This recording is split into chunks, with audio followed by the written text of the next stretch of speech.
ఇప్పుడు ఇవన్నీ విన్న తర్వాత ఇన్ని బయటకు వచ్చిన తర్వాత ఇంతవరకు రాస్తారు మీడియా ముందుకు వచ్చి అసలు ఇట్లా ఈమె చేస్తుందని చెప్పి డేర్గా చెప్పలేకపోతున్నాడు. అసలు నిజంగా ఈయన కూడా తప్పు ఉందా, ఇందులో రోల్ ఉందా?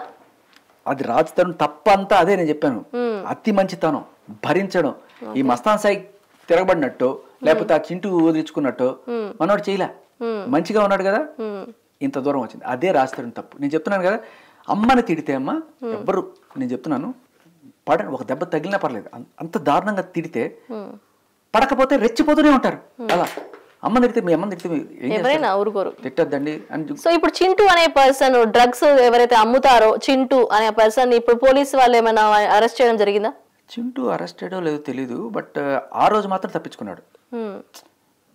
ఆ రోజు ఈవిడ ఎక్కడి నుంచో వస్తుంటే ఆవిడ సూట్ కేసులో డ్రగ్స్ ఉన్నాయి అనే విషయానికి ఇన్ఫర్మేషన్ చింటూనే ఇచ్చాడు అన్నట్టుగా మనకి న్యూస్ ఛానల్లో పోలీసులు చెప్పినట్టు, అదే మీన్ పోలీసుల ద్వారా న్యూస్ ఛానల్కి సమాచారం వచ్చినట్టు ఒక కథనం అయితే వచ్చింది, నేను చూశాను. ఓకే, ఇప్పుడు చింటూకి లావణ్యకి ఎన్ని ఇయర్స్ నుంచి పరిచయాలు ఉన్నాయి? ఈ డ్రగ్స్ అమ్మడాలు కొనుగోలు చేయడాలు ఎప్పటి నుంచి, ఎన్ని సంవత్సరాల నుంచి జరుగుతుంది ఇదంతా?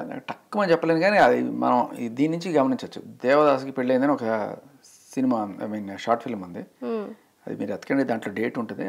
Maybe that could be the starting point for their journey. So అప్పటి నుంచి వీళ్ళిద్దరు డ్రగ్స్ కి అలవాటు పడ్డారు. సో లావణ్య నిజంగానే డ్రగ్స్ తీసుకుంటుంది, ఈ మాల్వి మల్హోత్రా ఏం కేసులో ఇరికించలేదు. అసలు పాయింట్లెస్ అమ్మా. మాల్వి మల్హోత్రా ఇప్పుడు లావణ్య మీద ఉన్న డ్రగ్ కేసు ఇప్పుడు 10 నెలల క్రితం ఉంది, దాంట్లో ఉంది. లావణ్య బయటకి ఏం చెప్తుందంటే, కావాలని నేను రాజస్థాన్ని లవ్ చేస్తున్నా అని చెప్పేసి ఈమె డ్రగ్స్ కేసులో ఇరికిచ్చారు లావణ్య ఇద్దరు కలిసి అని చెప్పేసి లావణ్య బయటకి చెప్తుంది. మరి దాని నుంచి బయటపడడానికి ఏదో ఒక వాదన ఉండాలి కదా. ఇప్పుడు కోర్టులో అడిగితే నేను నిర్దోషం సార్, నేను సొంతపోసం సార్, నాకేం తెలియదు సార్ అని చెప్పినప్పుడు ఏంటంటే ఎవడు ఇరికిచ్చాడు, ఎవడు రాజస్థాన్ ఇరికిచ్చాడు, ఎందుకు ఇరికిచ్చాడు అంటే మాల్వి కోసం. కంప్లీట్ ఫాల్స్ స్టేట్మెంట్, లేకపోతే 10 ఏళ్ళు జైలు శిక్ష. తప్పించుకోవడానికి ఏదైనా. సో ఇప్పుడు మాల్వి మల్హోత్రా వాళ్ళ నిజంగానే వాళ్ళ మమ్మీ డాడీని అక్కడ హిమాచల్ ప్రదేశ్ లో ఉన్న వాళ్ళని నిజంగానే మాల్వి మల్హోత్రా వాళ్ళ పేరెంట్స్ కి కాల్ చేసి మీరు చూపించిన ఆడియో ద్వారా అర్థమైపోయింది నిజంగానే లావణ్యనే బెదిరించింది అని వాళ్ళ పేరెంట్స్ ని. సో ఇప్పుడు ఆ అమ్మాయి చేసే పని అది.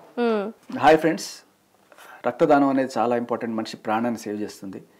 యూబ్లడ్ అనే యాప్ మీ ఫోన్లో వేసుకోవడం ద్వారా మీకు మీ ఫ్రెండ్స్కి ఎప్పుడైనా సరే మీ బంధువులకైనా ఎమర్జెన్సీలో బ్లడ్ కావాల్సి వస్తే దాని ద్వారా చాలామంది డోనర్స్ మీకు అందుబాటులోకి వస్తారు.